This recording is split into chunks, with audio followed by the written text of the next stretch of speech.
naman malaman nyo na ang isipan ko'y gulong-gulo.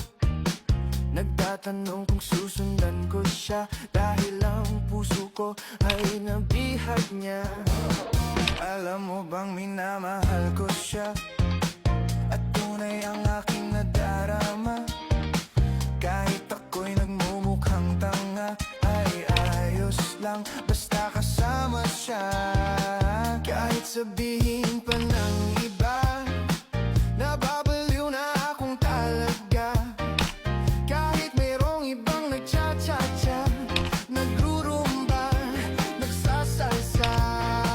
Pwedeng sabihin nyo to sa kanya, ang puso ko'y nahihirapan na. Ano pa ba ang pwede kong gawin na uubra upang maakit siya?